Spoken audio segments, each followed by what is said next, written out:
Jeremiah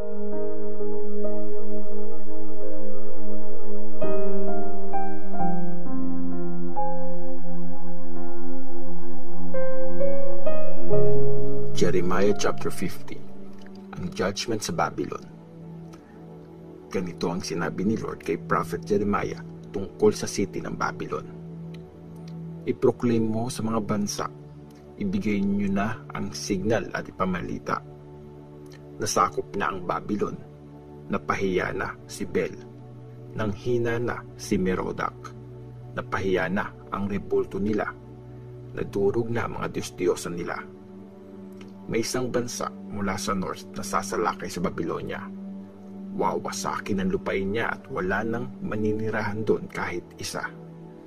Mag-aalisa ng mga tao at ang mga alagang hayop na nandun. Ang pagbabalik ng Israel. Sinabi ni Lord, pagdating ng time na yun, magkasamang darating ang mga Israelites at mga taga-Juda. Darating silang umiiyak at hahanapin nila akong si Lord na Diyos nila. Ipagtatanong nila ang daan pa Zion. Papunta sila roon para makipagkaisa sa akin sa isang walang hanggang kasunduan na never makakalimutan. Parang mga naliligaw na tupa ang bayan ko kasi pinabayaan sila ng mga shepherds nila. Kaya tumakbo ang mga tupa sa kabundukan at nagpagala-gala sa hill. Nakalimutan na nilang magbalik sa kulungan nila. Nilapa sila ng mga nakakita sa kanila.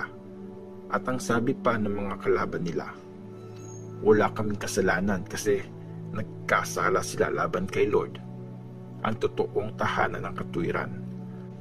Si Lord na siyang pag-asa ng mga ancestors nila. Mga Israelites, tumakas kayo mula sa Babylonia. Umalis kayo sa lupaing iyon. Mauna kayong umalis gaya ng mga lalaking kambing na nangunguna sa grupo nila. Dahil susulsulan ko na magkaisa ang malalakas na bansa sa north para labanan ang Babylonia. Sasalakay sila at masasakop nila ang lugar na iyon. Magagaling silang sundalo at di sumasablay sa pagpana. Masasamsam ang kayamanan ng Babylonia. Makukuha sa kanya ng mga bansa kung ano ang gusto nila. Akong si Lord ang nagsabi nito. Ang pagbagsak ng Babylon. Mga taga-Babylonia, kahit na nagkakatuwaan kayo at nagpapakasaya, kayo mga nagnakaw ng mana ko. Nagsasayaman kayo na parang baka sa sariwang damo at humahalinghing gaya ng lalaking kabayo. Malalagay sa kahihiyan ang nanay nyo na nagsilang sa inyo. Magiging pinakamahina sa mga bansa ang Babylonia. Isang tuyong lupain at parang desert. Dahil sa galit ko, wala nang maninirahan sa Babylon. Mawawasak ito ng tuluyan. Kikilabutan at magugulat ang lahat ng dadaan sa Babylon dahil sa masaklap na nangyari sa kanya. Mga tagapana, palibutan nyo ang Babylon. Ubusin nyo ang mga arrows nyo at panain nyo ang lugar na yon dahil nagkasala ito laban sa akin. Sumigaw kayo sa palibot nito. Sumuko na ang Babylon. Bumagsak na ang mga pader nito at nadurog na. Ito ang paghihiganti ko. Kumanti rin kayo sa kanya. Gawin nyo rin sa kanya ang ginawa niya sa inyo. Pigilan nyo ang mga magsasaka sa Babylon at huwag nyo hayaang may mag-harvest sa panahon ng pag-aani. Dahil sa matinding takot sa espada ng mga sumasalakay, tatakas ang bawat foreigner pabalik sa lupain nila. Sinabi ni Lord, parang mga tupa ang mga Israelites na hinahanap at hinahabol ng mga layon. Una, nilapa sila ng hari ng Assyria, at ngayon naman, ninangat-ngat ni King Nebuchadnezzar ng Babylonia ang mga buto nila. Kaya ganito ang sinabi ko, akong si Lord na makapangyarihan sa lahat, ang Diyos ng Israel. Paparusahan ko ang hari ng Babylonia at ang lupain niya, gaya ng pagpaparusa ko sa hari ng Assyria. Irirestore ko ang Israel sa pastulan niya at muli siyang kakain sa Mount Carmel at sa Bashan, at mabubusog siya sa mga hills ng Ephraim at Gilead. Pagdating ng time na yon, walang makikitang kasamaan sa Israel at sa Juda, kasi papatawarin ko ang mga niligtas kong naiwang buhay sa bayan nila. Akong si Lord ang nagsabi nito. Ang judgment ng Diyos sa Babylonia. Sinabi ni Lord, salakayin niyo ang mga taga-Merathaim at ang mga taga-Pekod. Patayin niyo silang lahat. Gawin niyo ang lahat ng inutos ko sa inyo. Akong si Lord ang nagsabi nito. Naririnig na sa lupain ang ingay ng gera at ang matinding pagkawasak. Putol-putol na at nagkadurog-durog ang Babylonia na dati ay isang martilyong pumupukpok sa buong mundo. Nasyak ang mga bansa sa nangyari sa Babylonia. Nagset ako ng trap para sa iyo, Babylonia, pero di mo yan alam at nahulog ka rito. Nakita ka at nahuli kasi kinalaban mo ako. Binuksan ko ang armory ko at nilabas ang mga armas dahil sa galit ko. Meron pa kasi akong dapat gawin sa lupain ng mga Babylonians. Ako ang Panginoon, si Lord God na makapangyarihan. Salakayin niyo ang Babylonia mula sa lahat ng sulok. Buksan niyo ang mga storage niya ng pagkain. I-arrange niyo ang mga ito na parang tumpok ng mga butil. Wasakin niyo ng todo ang bansang yun at wala kayong ititira kahit isa. Patayin niyo lahat ng sundalo ng Babylonia. Katayin niyo silang lahat. Nakakaawa sila. Dumating na ang panahon para parusahan sila. Pakinggan niyo ang yabag ng mga tumatakas mula sa lupain ng Babylonia para i-declare sa Zion ang paghiganti ni Lord na Diyos natin, ang paghiganti niya para sa temple niya. Ipatawag niyo ang mga tagapana para salakayin ng Babylon. Palibutan niyo ito at huwag pabayaang may makatakas. Pagbayarin niyo siya sa mga ginawa niya. Gawin niyo sa kanya lahat ng ginawa niya dahil buong pagmamalaki niyang sinuway si Lord, ang banal na Diyos ng Israel.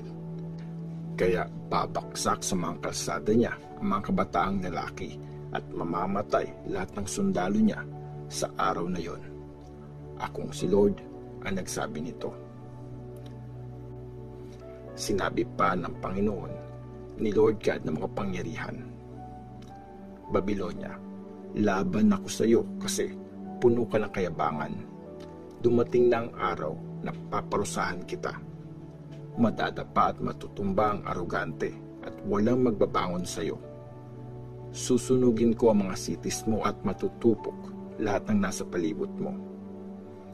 Ganito ang sinabi ni Lord na makapangyarihan sa lahat. Inapi ang mga taga-Israel, pati na ang mga taga-Juda. Hawak silang mahigpit na mga bumiyag sa kanila at ayaw silang palayain.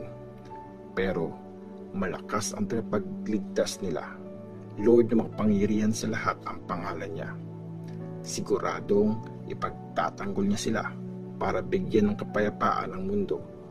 Pero kaguluhan naman ang ipapadala niya sa lahat ng taga-Babylonia. Sinabi ni Lord, kamatayan laban sa Babylonia, kamatayan sa mga taga roon, sa mga officials at sa mga advisors niya. Kamatayan laban sa mga sinungaling na prophets para ipakita mga hangal sila. Kamatayan laban sa mga sundalo niya para matakot sila. Nakaabang ang espada laban sa mga kabayo at mga karwahe niya at laban sa lahat ng mga sundalo niyang foreigner para manghina sila na parang babae. Espada laban sa lahat ng kayamanan niya para masamsam ang mga yon. Magkakaroon ng tagtuyot sa lupain niya. Lupain kasi ito ng mga Diyos-Diyosan na nanloloko sa mga tao. Kaya nga, maninirahan sa Babylon ang mga mababangis na hayop kasama ang mga asong gubat. Maninirahan din doon ang mga ostrich. Wala nang taong maninirahan doon, maging sa mga susunod na generations. Tulad ng kung paano ko winasak ang Sodom at Gomora at mga katabing bayan nila, ganun din ang gagawin ko sa Babylonia. Wala nang maninirahan doon. Akong si Lord ang nagsabi nito. Tingnan nyo, may dumarating mula sa north, isang powerful na bansa.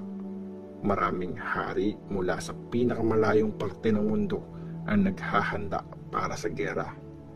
May dadala siyang mga pana at mga sibat. Malupit sila at walang awa. Parang dumadagundong na dagat ang mga yabag nila habang nakasakay sila sa mga kabayo. Handang-handa silang labanan ka, Babylonia. Nabalitaan ng hari ng Babylonia ang tungkol sa kanila. Sa takot, di niya maigalaw ang mga kamay niya. Natakot na siya at nabalisa, parang babaeng manganganak na.